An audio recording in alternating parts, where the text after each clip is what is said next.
যেভাবে পারো শুরু করে দাও, এমনিতেও কিছু হচ্ছে না। যদি কিছু নাই হয় তো ট্রাই করো, যদি হয়ে যায় তো হয়ে গেল। আর এমনিতে তো কিছু হচ্ছে না, তো ট্রাই না করলে তো কোনো সমস্যা নেই, না হলেও কোনো সমস্যা নেই। আপনি একজন উদ্যোক্তা হিসেবে যারা নতুন উদ্যোক্তা হতে চায় তাদের উদ্দেশ্যে কি বলবেন? উদ্যোক্তা হতে গেলে সবার আগে অনেক বেশি প্রয়োজন হবে মনোবল, তারপরে হতে হবে যে অনেক বেশি পরিশ্রমী হতে হবে। না হলে এত কিছু একসাথে ম্যানেজ করার একটা ক্যাপাবিলিটি থাকতে হবে। একজন উদ্যোক্তার আসলে অনেক কিছু ম্যানেজ করতে হয়। আপনি প্রথমেই চাইলে 5 জন 10 জন নিয়ে কাজ করতে পারবেন না। আপনার প্রথমে একা কাজ করতে হবে। আপনার একা প্রোডাক্ট মেক করতে হবে, একা প্রোডাক্ট ডেলিভারি করতে হবে, একা প্রোডাক্ট প্যাকেজিং করতে হবে।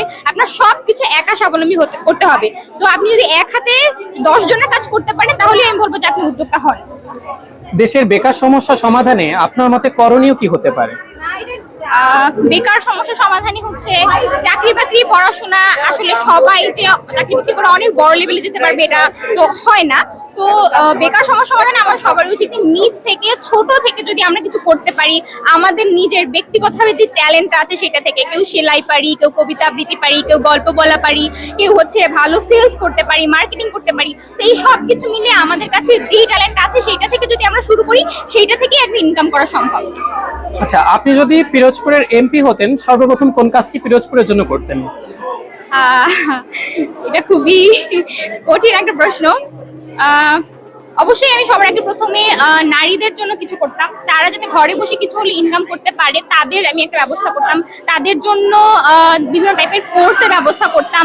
বিভিন্ন ধরনের মাসিক ভাতা দিয়ে তাদেরকে স্বাবলম্বী করার জন্য বা তাদেরকে আরো ইন্সপায়ার করতাম যেন তারা এই কাজগুলোকে ঘরে বসে, প্রথমে হয় কি যে আমরা উদ্যোগ করলে সবার আগে আমাদের প্রয়োজন যে একটা প্রথম দরকার হচ্ছে বিনিয়োগ করা। সো ওই বিনিয়োগ করার জন্য যে প্রথম টাকাটা দরকার, মূলধন, ওই মূলধনটা তো আমাদের কাছে থাকে না। সো আমি এমপি হলে ওইটা সবাইকে দিয়ে অবশ্যই প্রথমে সাহায্য করতাম, কারণ অ্যাজ এ উদ্যোক্তা হিসাবে আমি মূলধনের জন্য অনেক বেশি সাফার করেছি। আচ্ছা, বর্তমান প্রজন্মের উদ্যোক্তা হওয়ার প্রতি যে একটা আগ্রহ, সেটাকে আপনি কোন দৃষ্টিতে দেখেন? আমি সেটাকে অবশ্যই অবশ্যই অনেক বেশি অ্যাপ্রিসিয়েট করি, কারণ বিশেষ করে আমাদের নারীদেরকে সবার আগে একদম স্বাবলম্বী হতেই হবে। কারণ যে সমাজ যেভাবে পুরুষতান্ত্রিক হয়ে উঠছে এবং যেভাবে আমাদেরকে এক সাইডে করে দেওয়া হচ্ছে, তো নারীদেরকে যদি একটু হলেও তাদের নিজের ব্যয়টুকু যদি নিজে আয় করতে না পারে, সেক্ষেত্রে তার এই সমাজে এই পরিবেশে টিকে থাকাটা অনেক কঠিন একটা ব্যাপার।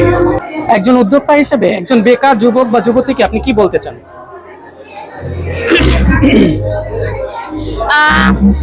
একজন উদ্যোক্তা হিসেবে আমি একজন বেকার যুবক বা যুবতীকে এটাই বলবো যে যা পারো যেভাবে পারো শুরু করে দাও। এমনিতেও কিছু হচ্ছে না, যদি কিছু নাই হয় তো ট্রাই করো, যদি হয়ে যায় তো হয়ে গেল। আর এমনিতে তো কিছু হচ্ছে না, তো ট্রাই না করলে তো কোনো সমস্যা নেই, না হলেও কোনো সমস্যা নেই। হস্তশিল্পকেই কেন ব্যবসা হিসেবে বেছে নিলেন আপনি?